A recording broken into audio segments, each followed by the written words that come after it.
Hi. Welcome to Someone Else's Movie, the original podcast where an actor, writer, director, or nebulous industry figure gives a little love to a movie they didn't make. I'm Norm Wilner. I'm a programmer at TIFF now, and this is the other thing I do. My guest this week is Morrisa Maltz, a filmmaker whose credits include the short film Odyssey and the television documentary Ingrid. She makes her feature directorial debut with The Unknown Country, a drama starring Lily Gladstone, whom you may remember from Kelly Reichardt's Certain Women, as a young woman driving from South Dakota to Texas after her grandmother's death, meeting strangers and family members along the way and hearing their stories. It's still playing theatrically in the US and coming to VOD services next month. It's really good and you should see it. Morrisa picked Where is the Friend's House?, the 1987 drama that introduced Iranian director Abbas Kiarostami to the rest of the world. He'd been making films since the 70s, but with this simple observational tale about a little boy named Ahmad, played by Baba Kamadpour, who spends an afternoon trying to find the home of a classmate whose notebook he's picked up by mistake so the other boy won't be punished when he shows up without it tomorrow, this film becomes a journey through Iranian society. Delicate, insightful, filled with drama its little hero barely understands. It felt like a revelation when it made it to the West a few years later, and honestly, it still does. Which is sort of where Morrisa picks it up. This is Someone Else's Movie. Where to start? I love that movie. I love Kiarostami's movies. That movie particularly, I love the simplicity of the story, and the adventure that happens with such a simple task, and the journey of that can happen in one day, the people that he encounters, his sense of morality, to help his friend, over everything else and whatever the adults are saying around him. There's a lot of things in that film that I really resonate with, and to me, it's a perfect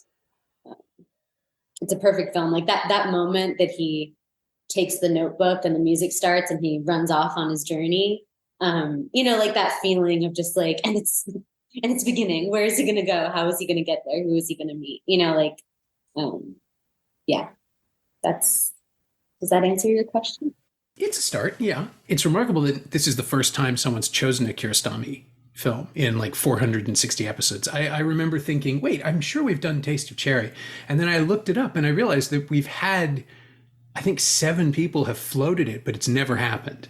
Interesting. I suspect it's just because Kiarostami's films are so small and spare that maybe people are afraid they won't be able to fill the time to talk about it. But it's the kind of thing that contains a whole universe. Like, as you say, just from the very first shot, there's life, there's so much stuff happening, and there's the potential for stuff in every single interaction, in every glance and gaze. I mean, it's... And every shot, there's also like so much. Like, I also love movies like that show a particular time in the world, in a particular space, in a particular place. It's shot really beautifully, but then every shot is also quite informative of like the types of people that were living there, and what they did every day, the laundry on the, all those little tiny things that sort of build and show that world. So the beauty in the simplicity and the details is what I love. But anyway, sorry, I didn't mean to interrupt you. No, please. This is your episode. But that is like the thing that I love about Kiarostami is that he always gives you the sense that you're not eavesdropping, but you're sort of accompanying the story. When I met him once, he came to Toronto for an exhibition of his photographs of doors, which was a project he'd been doing for years and years and years, probably decades, I think. This would have been maybe the year before he died. And it was at the Aga Khan Museum here in Toronto. And it was this whole big gallery thing that they'd done. And there were actual practical doors here and there, but mostly they were photographs or projections in some cases on white door shaped screens. And they were all about the idea of invitation, the idea for him that a door is it's only there to wall off your home from the world, but it's not there to wall off the world from your home. You can open the door and let the world in. And so he just was fascinated with the concept of it. And I realized while he's talking, it's like, of course, that's everything he does is about sharing the space with the people. You know, like people would dismiss his movie later as, oh, he just makes films where people drive around in cars. It's like, yeah, but why is that a bad thing? It's a car is a world, a car is an environment. And what struck me going back and revisiting this when the Coca Trilogy box came out from Criterion a few years back, revisiting the first three films is just how open they are, and how I mean, part of it is the reality of shooting outdoors, which is cheap and easy and suits his aesthetic. But it's also situating us in a world that we previously, especially in the West, had not experienced. There was no Iranian cinema coming out in the late 80s that, or even, you know, for years after that, that wasn't either him, like Kiarostami or Makhmalbaf, or like these neo-realist curated experiences, or state cinema, which just didn't make it out of the state. I mean, I think the other, you know, the thing that you brought up also that I really relate to is, you know, again, yeah, seeing a world that you haven't yet seen, you know, to sort of like also stamps, you know, it marks a period of time and a place in the world. And then also that idea that you're along for the journey, like that you're, that idea of sharing, that suddenly there is a sense in watching those movies. And what I also love with this particular one is that you are on the journey with the character. And there's something about that is so special.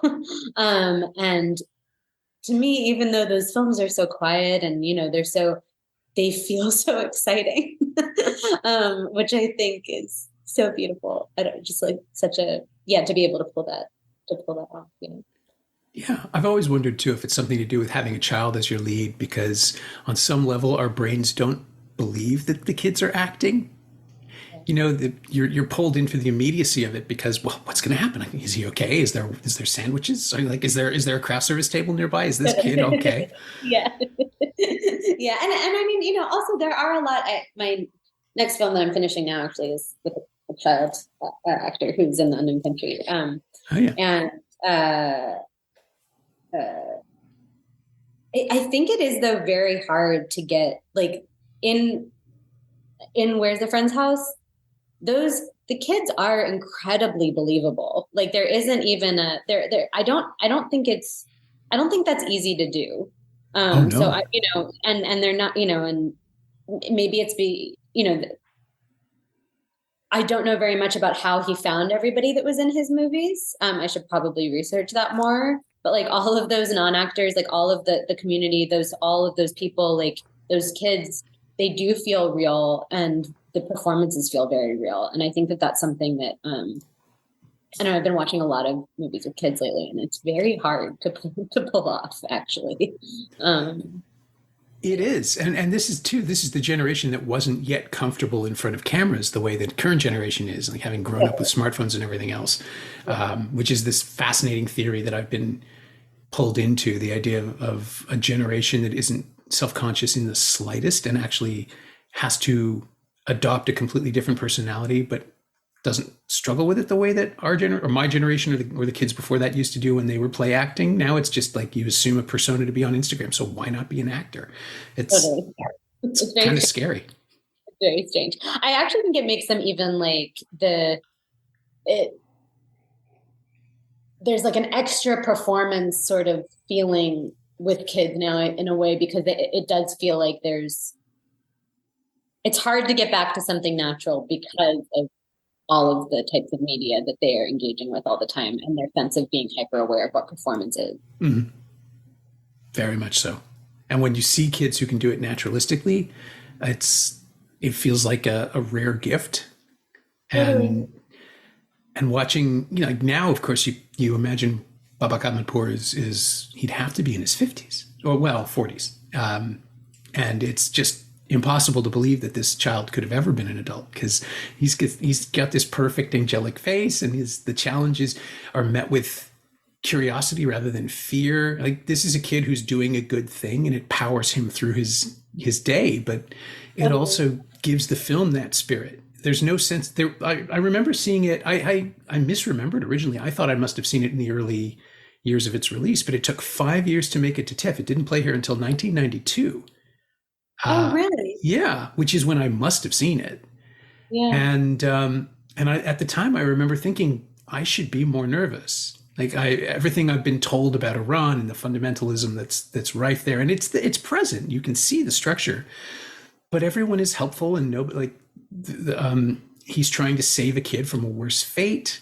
We've seen the negativity at the very beginning, and then we just follow this child as he tries to do good, and the film, it's contagious, right? Like he's never met with resistance. He's met with concern a few times from the adults around him, but everybody is on board with this, and the movie then just sort of becomes this cheerful thing, and then you gradually realize that's probably what life as a child feels like, right? Like you don't know your existence is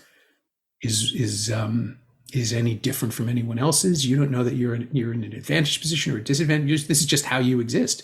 And for an adult to make a movie that puts us in that child's space, It does do such an incredible job of really being with him and feeling what he's feeling. Because I do think it does also kind of operate on this level where like it does very strongly feel like there's a children's world and there's an adult world in that film, and like no one's telling him to not do it, but he's in his own zone, and he's in his own sort of his journey, like even with like the mother at the beginning and stuff, like the understanding for his like strong sense of what's right is very much his own. And that is something that like in the film that I've been doing, working with these children, they're about 11, like their sense of morality at that age of like what they would do for a friend and what they like is very strong. And not that we don't have that as adults, but it's very clear and simple to kids, and it's not met with any other sort of it's not diluted in any way. And I feel like that's what you get in Where's the Friend's House with them on. Yeah, that's a really good way to put it.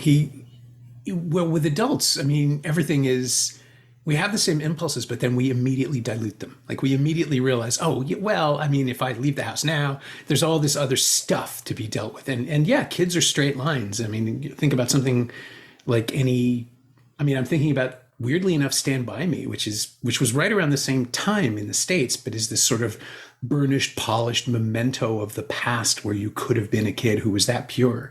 And Kiarostami is just saying, yeah, they're like that now. We just got older. The world Totally. The world got because bigger. I think like in their world, he's like, okay, like my friend was about to like he's gonna get expelled if he doesn't do his homework.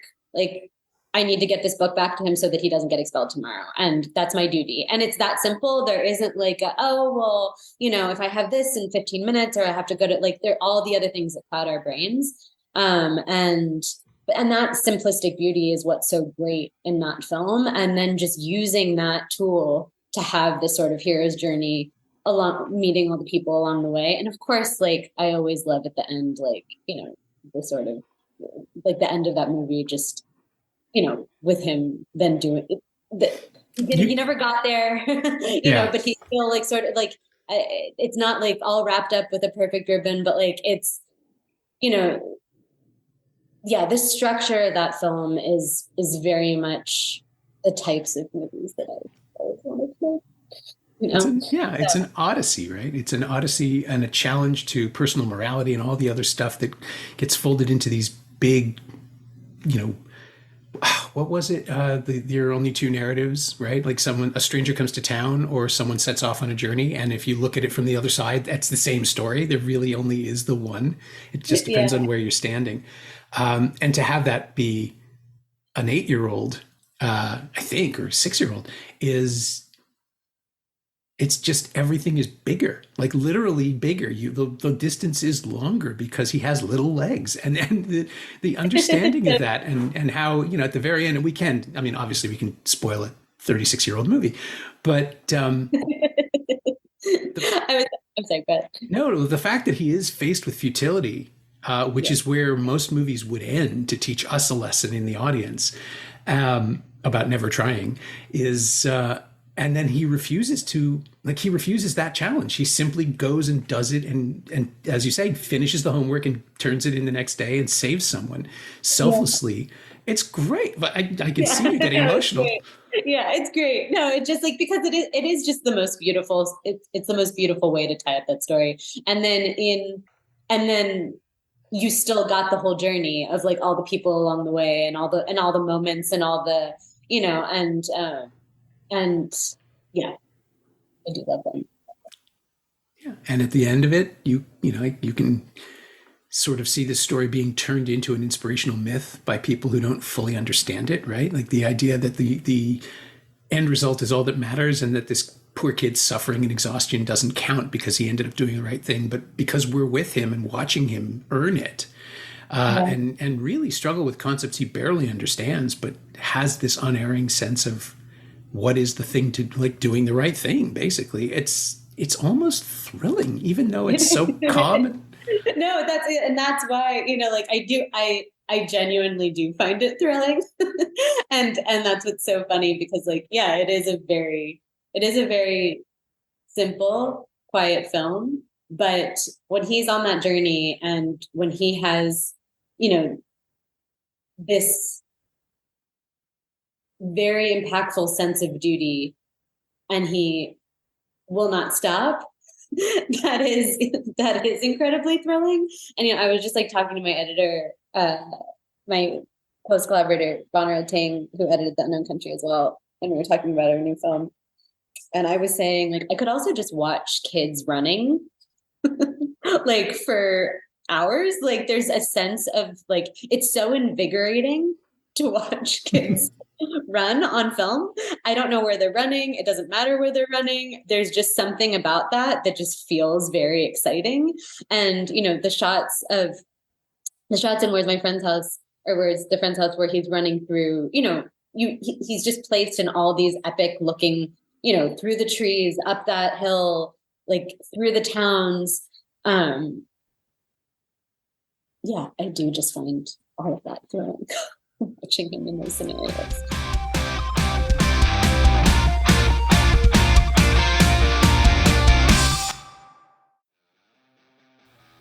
Hey, it's Norm, interrupting my own show to bring you up to speed on Shiny Things, my newsletter about physical media, culture, and the odd streaming project.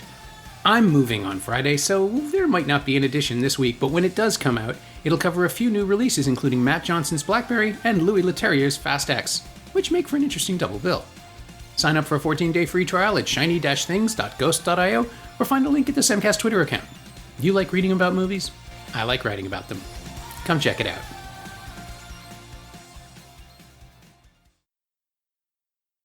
You can point a camera at a battlefield and capture drama or tell people that it's dramatic, but the idea that you can just, it's not, this sounds so prosaic now, but it's no less interesting to watch a person.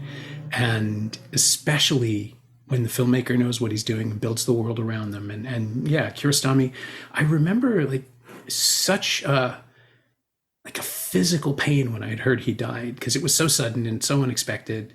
And I met him the year before and he looked fine. And it was just one of those things where it's like, oh, I immediately wanted to watch all his movies again. I don't always do that when somebody goes. Sometimes it's too painful, sometimes it's too immediate. And I realized that it's like Bowie's music, right? You cannot watch this stuff and stay sad.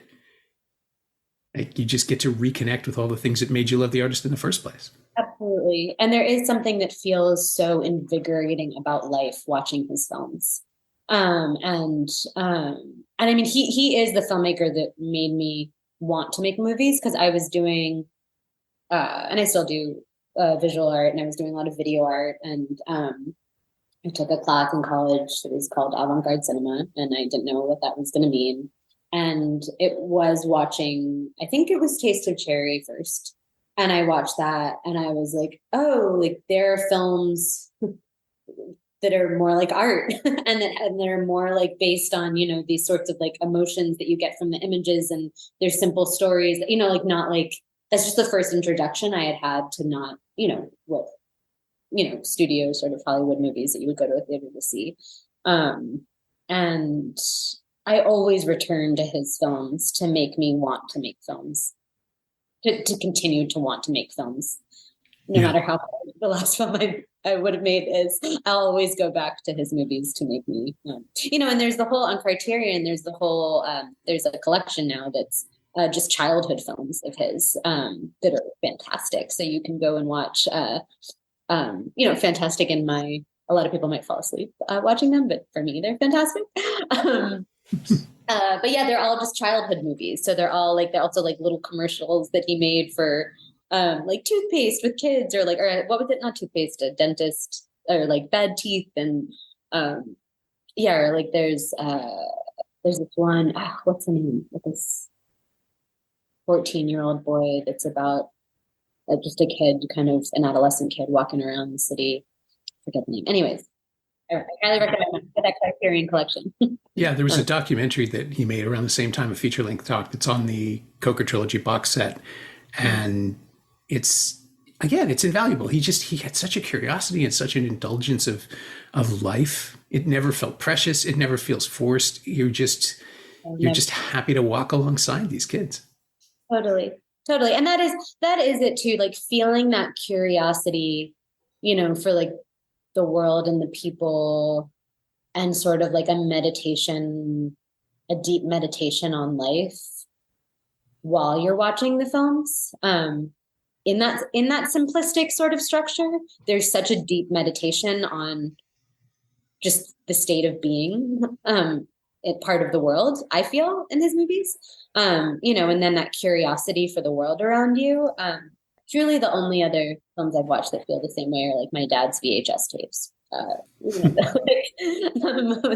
There's a similarity of my dad used to, he passed away when I was in high school, but he always took a VHS camera around with him everywhere and just would zoom in on flowers or whatever. And there was just a curiosity that you felt in those. And I feel those I feel that same feeling when I watch Kiarostami's movies.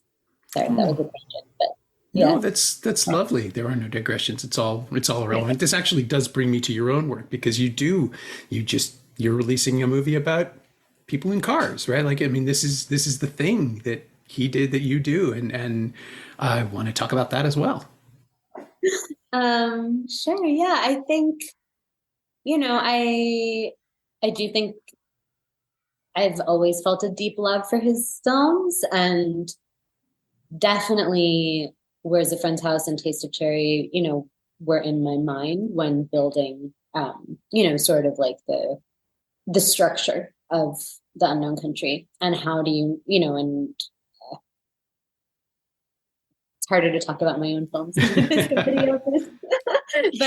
that definitely was, I think probably the best way to put it is I don't watch a lot of stuff. I watch the same stuff over and over again. And, his movies are deeply ingrained in me. And there's a few filmmakers whose movies are deeply ingrained. And so it's not necessarily that when I built The Unknown Country, or the movie that I'm working on now, that I'm thinking, they've just become a part of me. And I think that helps me then when I'm, making something like The Unknown Country, it naturally kind of feels aligned in a way, if that makes sense. It does. And also, I have to note that the fact that The Unknown Country takes place in the post-Trump world, right? With characters living through America's flirtation with fascism and latest flirtation with fascism and fundamentalism, I should say. That really does feel like it's in conversation with Kiarostami's films from the 80s and early 90s, because that was going on in his background. Yeah, that is interesting. I hadn't put that together. That is interesting. This is also why I want to talk about this stuff. You learn new things about your own work. Yeah, that's the service I offer. Yeah. But it is it's in the air, right? There is an unspoken tension that wouldn't have been present if you'd made the movie 5 years earlier, or even 4, I suppose. Well, I wonder too, there's probably a similarity, in thinking about that, which is why it's interesting to have these conversations, is part of what inspired me to make The Unknown Country was the condition of what was what was happening, and sort of driving through the country at that time and feeling these sort of, conflicting. And we all remember what that time was. I don't need to, I don't need to talk about it. But and I wonder if there is some similarity in that what was going on in Iran then, and feeling sort of that tension as he went through the country. I wonder if that, I don't know how to exactly say what I'm trying to say, but like they could have inspired those sorts of same types of stories when you have these sorts of, obviously what was happening in America was very different, but like artists do tend to get to pull from when there is, when there is stuff happening around you that feels quite dark or difficult in your everyday life. I'm not making sense. No, I know what you mean. That makes sense? It's the air they're breathing, right? Like it's the air the characters are breathing, and it's the zeitgeist of all of it. And you can use lots of flowery terms, but yes, thank you. That's what I was trying to say. Yes. So in a way that makes sense. I just hadn't thought about that before. Yeah, well, and I think that it's in both cases, in your film and in Kiarostami's cinema, like his instinct and your instinct are the same, which is that you just need to show the humanity of all these people. And some of them might be confused about where they stand or what they stand for, but they're still, like, there's no thuggery in his films or in yours. Like, that's not the world. That's like the biggest compliment I've gotten about The Unknown Country. I'll take it. Oh, that's beautiful. Thank you. You're welcome. But I mean it. Like, it's not. These aren't movies about rage, right? They acknowledge it. They know it's there, but it's not where you choose to point the camera. It's not what you're about. Yeah. No, and I think that's just the specific lens that you decide to sort of, or not decide to, but that you look through as a human being. And which is why I like that compliment, because it sounds like maybe we're looking through the same types of lenses into the world. But I mean, I always love, as a person, I'm always trying to find the positive side and things. I think after like losing family members when you're young and just like seeing a lot of, when you go through stuff, sort of like the fight back with that is trying to find or my personal fight back is like trying to find the happiness in things, or like the bright side in things, and how can you make the most of the day, and how can you find, what is beautiful to see in a person, even if there's other things that you don't, I'm always sort of trying to look at the world in that, in that capacity. And so I think in making The Unknown Country and in living through that time, like I wanted to kind of find the beauty in the places that people weren't expecting it, or the humanity in places that people were in these conflicting places, and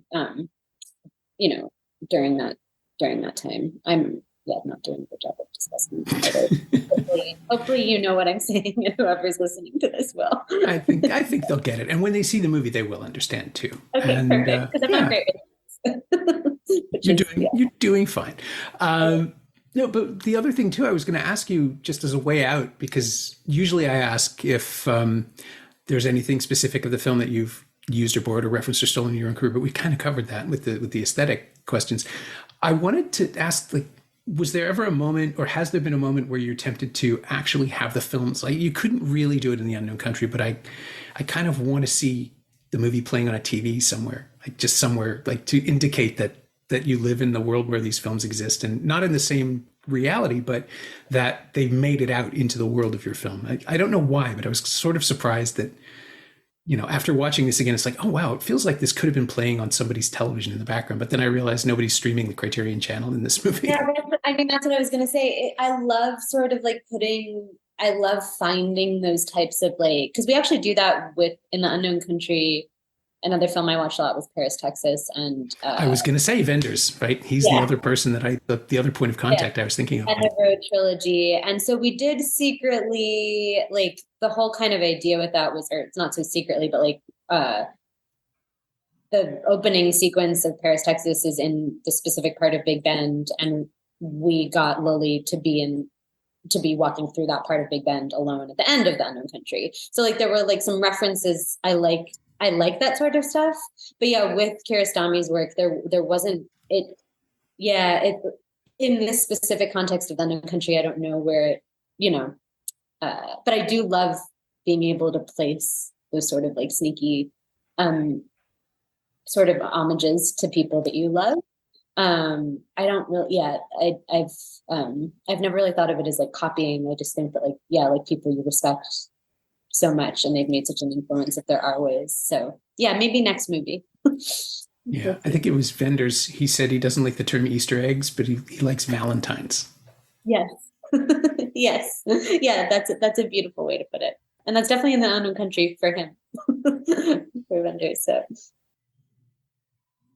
my thanks to Morrisa Maltz, whose new film The Unknown Country is now playing in the US and coming soon to digital everywhere in North America. Thanks also to Sierra Slaughter. She knows what she did. Marissa's not on Twitter because, frankly, life is too short, but you can find Where is the Friend's House on Blu-ray and DVD in that exquisite Criterion Collection box set I mentioned, simply titled The Coca Trilogy. It's also streaming on the Criterion channel along with a lot of Kiarostami's other stuff. You should definitely check that out. You can find me on Twitter for a little while longer, at least, at Norm Wilner, and you can find this podcast there at Semcast, S-E-M-Cast, and on the web at someoneelsesmovie.com. The first year of the show is still available for just $20 at payhip.com/Semcast. That's the first 52 episodes of Someone Else's Movie, 44 of which aren't currently available anywhere else. And check out my newsletter, Shiny Things, at shiny-things.ghost.io. I think you'll enjoy it. Our theme song's by The Last Year. If you like it, or the show in general, please say so. Leave a review wherever you've been listening. Every little bit helps. It truly does. And check out the other shows on the Frequency Podcast Network while you're doing that. Stay safe, watch movies, wear a mask if you go out, get your booster when you can. I'll see you next week, unless a box falls on me.